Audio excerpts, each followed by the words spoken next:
In this video, I'm going to show how to draw the graph of a rational function.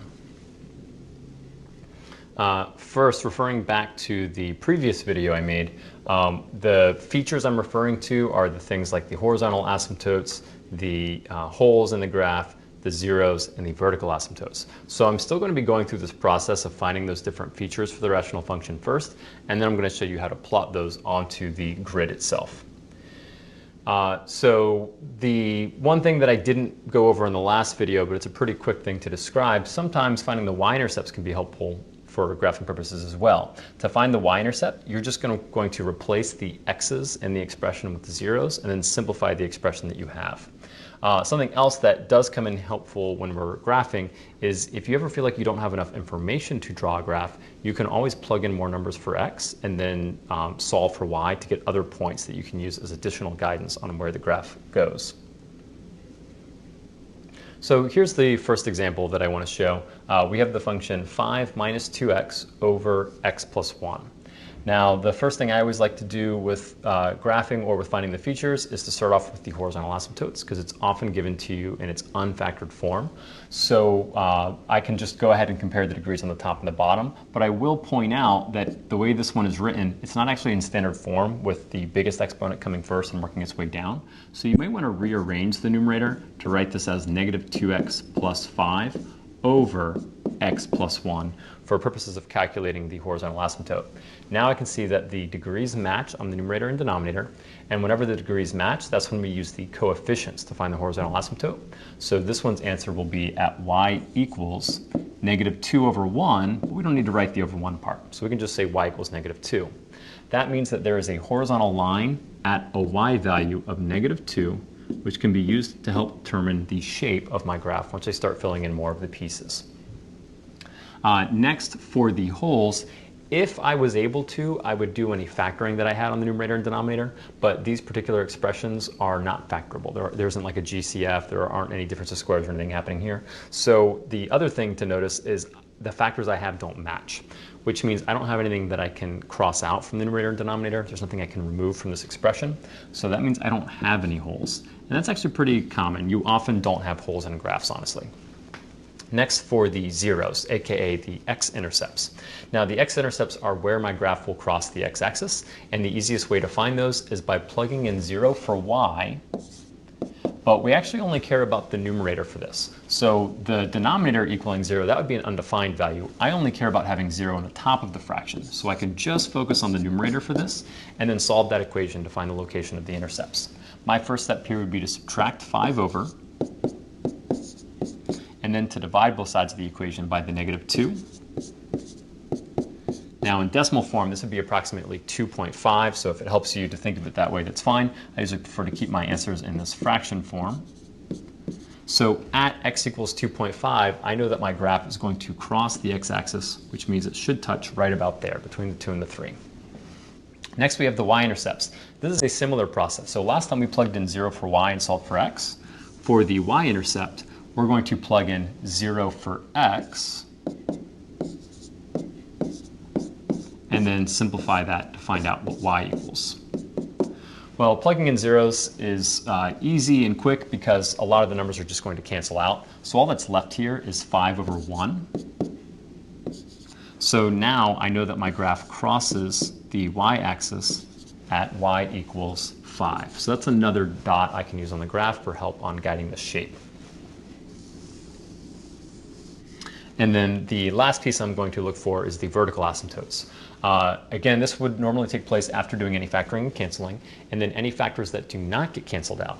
You set only those factors from the denominator equal to 0, and then you solve this equation. So the only solving I have to do here is to subtract 1 from both sides of the equation, which means my vertical asymptote is at x equals negative 1. So now I know there should be a vertical line on an x value of negative 1, which again helps me determine the shape of where my graph is going to land.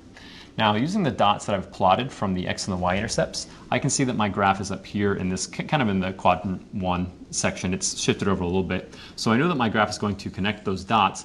And remember, the graph will approach the asymptotes but not cross them. So I can use that for information on what it's doing on the other sides.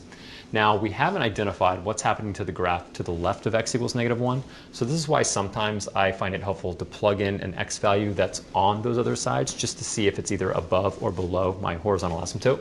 So you might want to plug in something that would be fairly easy to compute with, like x equals -2 or -3 or -4. I wouldn't use any decimals or fractions in a case like this.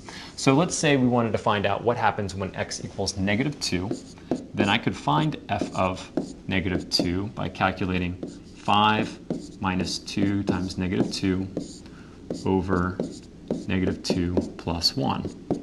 And if I simplified this, well, -2 times -2 is 4, so 5 plus 4 is giving me 9, over -2 plus 1 is -1. So now I know when x equals -2, y equals -9, so it's just barely off the shape of my graph, but that's still enough for me to identify that I must be below the horizontal asymptote rather than above it. So I believe I can identify that the shape of my graph must do something very similar to what it did in that first quadrant, where it's guided towards the asymptotes but never quite crossing them. Now for a second similar example, but one thing that will come up is we'll have a little bit more factoring to do on this one. Before we do any of my factoring, I'm going to start with the horizontal asymptotes.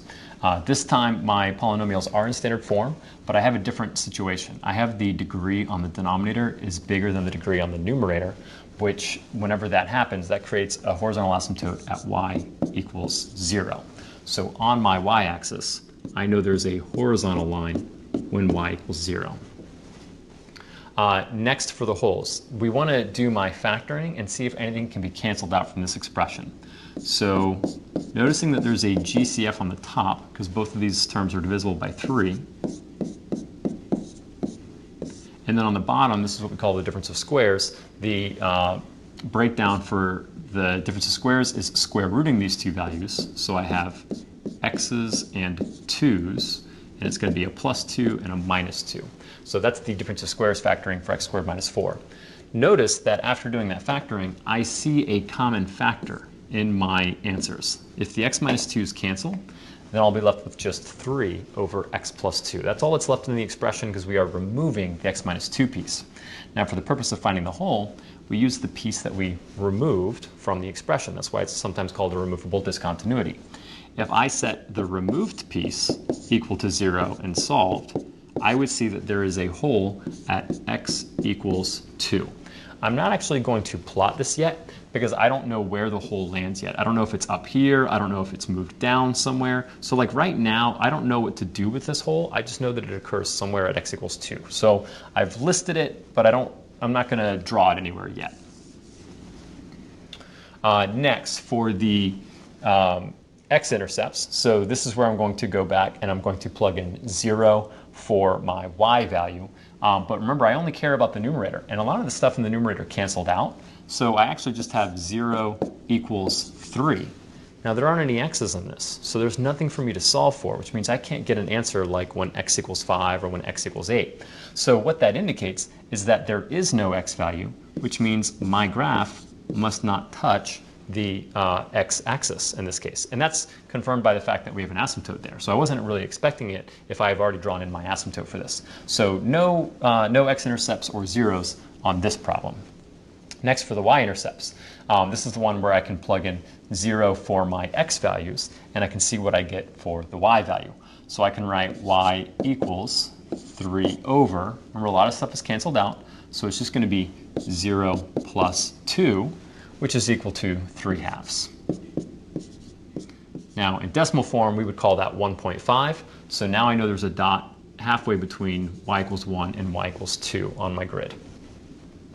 And the last piece, my vertical asymptote, this is where I set the denominator equal to 0 and I solve the equation. Again, some of my factors canceled, so the only one I have to worry about now is the x plus 2 factor. And by solving this, I find that there is a vertical asymptote when x equals -2. So that's going to create my vertical line that my graph will never cross, and it's right here at x equals -2. So filling in any other information we might need, I notice that, again, I have a dot in this top right quadrant, although be careful, it could flip into the other sections of the graph, and I know that it should be approaching the asymptotes on either end. However, don't forget that we said earlier we should have a hole when x equals 2.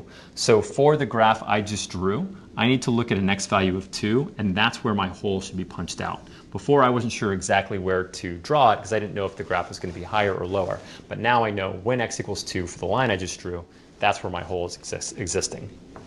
Again, I don't really see much information to figure out what's happening here in the bottom left quadrant. I suspect the graph is down here, but I always think it's better to be safe than sorry. So I would always recommend plugging in a number like x equals -4 or -5, something like that into the function. So I can say what happens if x equals -4. Again, I'm going to use the simplified form, not the original expression, because it's a little bit easier to work with. So I would just have 3 over -4 plus 2. That's all that's left. And if I simplified that, this would be 3 over -2. So now I know my graph is at about -1.5.